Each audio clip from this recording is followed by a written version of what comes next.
Um, I wanted to get on here originally to talk about being intentional because I've been doing my intentionality series on my YouTube channel. So life update. If this ever comes out, I think by the time this comes out, it will be my birthday, which is May the 27th. I'll be 32. Um, I'm excited. This year year 31 was a lot of growth. I did a lot of accomplishments. Graduated from school last year, had my graduation. I ran a 5K. I've been consistent in my healing journey with going to therapy. I've sworn off men until I can get my shit together. As far as like my mental, I'm not in the best mental space to be mixing together with masculine energy right now. It's just not gonna happen. Not anytime soon. Not that I think. But I'm just really proud of myself for taking the time to just really focus on me and get in tune with myself. Like it was so beautiful because the other day, I don't know if I mentioned this, but I'm still working through my alcohol abuse, and I'm noticing that even my mindset about myself in that regard is starting to change. Like it's not that I don't feel guilt. I don't feel any guilt. I don't feel any shame towards myself anymore. I'm starting to actually love myself and see how using that as a coping mechanism is actually harmful to my physical body, not just my spiritual body. And because of that, and because of the effects that it has had on me, it does give me, more of a reason to be like, all right, girl, you need to slow down or find something else to do. So instead of doing that, I want to start being creative, like making these type of videos and creating, different things within my free time. So I'm excited about that. But I really wanted to get on here and I wanted to explain how, like, what the new thing that I'm learning that Holy Spirit is teaching me is to speak up for myself, right? Like, I'm the type of woman that if I go to the salon, I could really hate everything about my hair or hate everything about whatever service I'm getting done. I'll be like, oh yeah, I love it. Pay the money and go in the car and fucking cry because I hate everything about it. Like, that's the type of person that I used to be. The woman that I'm becoming, though, is to speak up for myself and say, hey, I don't really like this. Can you change this? Do that? And it's challenging sometimes. It's very challenging, but it's something that I'm learning, and because of the things that I've been through in the past, just allowing people to just do whatever and seeing that it has caused me mental and emotional turmoil and stress and trauma. I'm not doing that shit no more. Bitch, you're gonna get every lick of no that I have. If I don't feel like doing it, it's gonna be a no. Period. Yeah, so I want to give an example of how, like, I was able to utilize my voice and actually see change for standing up for myself and speaking up for myself.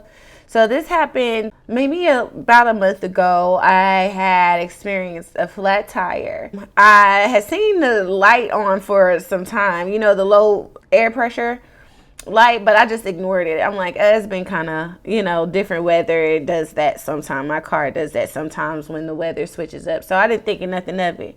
Mind you, it was actually flat. So I rolled my car to my nearest, why can't I get my words together? Local gas station. And there was a pump there and you had to pay for the air. And so I put my debit card in there and it said that it was going to give me air, but nothing came out.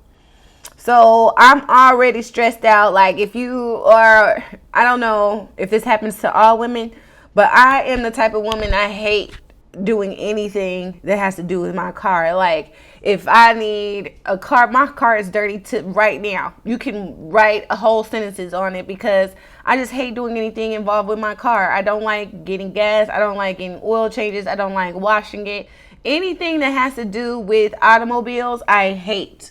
So I'm already stressed out because I'm like, oh my God, I just, all the stuff that I have to do, have to call this person to come help me, have to go to the tire shop, just terrible. Okay, this is all going through my mind, and so my anxiety is already really high, and the air pump isn't working. So I go inside to speak with the manager, and he's like, well, that's just too bad because we've had people try to get us out of our money, and we're not refunding you. Mind you, there wasn't any signage that said that this pump wasn't working. So that's why I went on ahead and put my card in, because there wasn't anything telling me that it wasn't operational. So when I tell you I was so mad, I didn't say anything to that man, because I was like, if I let any words come out of my mouth, everything from the beginning of my birth up until now, anything that I've ever been angry about, he's going to catch this heat. And I'm like, he don't really deserve that, even though he's mistreating me right now. He don't deserve that heat. So I just walked out. I didn't say shit. I just walked out the store and drove back home with the little raggedy tire, scared that I was going to mess something up.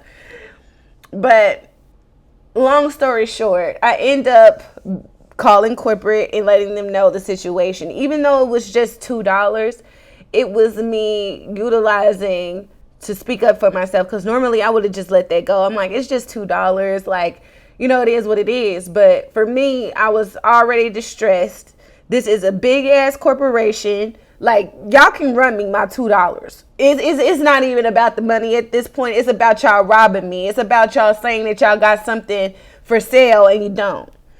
So even though it was something really small as that, so I sent the email. They got back to me right away and was like, we're sorry, we'll refund you your money.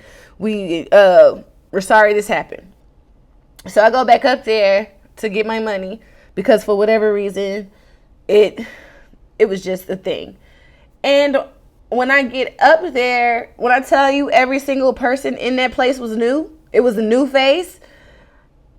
What that indicated to me is that even though to me it may not have seemed that big of a deal, but me voicing my opinion made a massive change within that location. You know what I'm saying? And I haven't seen the same people that helped me since. So it's like, to me, Holy Spirit was saying, like, see how impactful your voice is? You seen something was wrong and you spoke on it, and change happened immediately. And I feel like that's the season. I don't know who this is for, but I know it's definitely for me. This is the season that I'm in, is to speak up for yourself, because this is a time where you can speak and it will happen. It happens every time, but it's something about this point in time where I feel, I don't know, it's just some type of happening. I don't know what to call it. It's some type of event to where when you speak things, it's the open doors is what I'm hearing, like open doors. So I have to speak up for myself. And I'm finding out it's important. Not only is my voice important, but speaking up for yourself protects who you are mentally. I have been officially diagnosed with PTSD due to, former things that's happened to me, but it's been mostly because I allow people to treat me as a doormat, or I allow certain things to slide without saying anything, and it created a stronghold in my mind which made me think that certain people are certain ways, and that I need to behave a certain way in order to get a certain reaction out of somebody. And it's really been like I've been having to raise myself again. Like, I've been able to tell myself, hey, I still love you, but this is not right. This is not a right frame of mind to think. And this is coming from your trauma. You're making certain decisions because of your trauma. So I'm just grateful that God has allowed me to see myself. It's like I see a mirror and it's broken, but the pieces are coming together to create something totally different than from the mirror that was originally broken. And I just love that. It's so much beauty in it. And I feel like that's why I'm so excited about this year coming up. I'm excited about year 32 because I know God is doing a tremendous work in my heart. Like, y'all understand, like, I was walking around here a real life, literal zombie and did not know it. I did not know that I was a zombie because I was walking around not able to feel my heart, not able to feel anything, So that's that on that. Be intentional about speaking up for yourself. And I don't mean just be starting drama and starting fights for no reason. I mean, don't allow people to mistreat you. And that's another thing that I've learned too, is that sometimes anger is your protection too. Sometimes when you're mistreated, your anger is it's an emotion of love, because you love yourself enough to know that this person got you fucked up. So just keep showing up for yourself. To me, I like to think of me, the woman that I am now, as raising the little girl that I used to be, to elevate up to where I am, if that makes sense, because I just didn't know. And I'm learning a lot within life. But I'd like to know, when was a situation where you had to speak up for yourself, or is this an area in your life that you think you should? I would love to hear from you in the comments. If you've made it this far in the video, you might as well like it because it's free. And if you haven't, subscribe because that's free too. I'm going to try to be more consistent with the content that I make. But that's that on that. Speak up for yourself or nobody else will, honey. Y'all have a good day. Bye.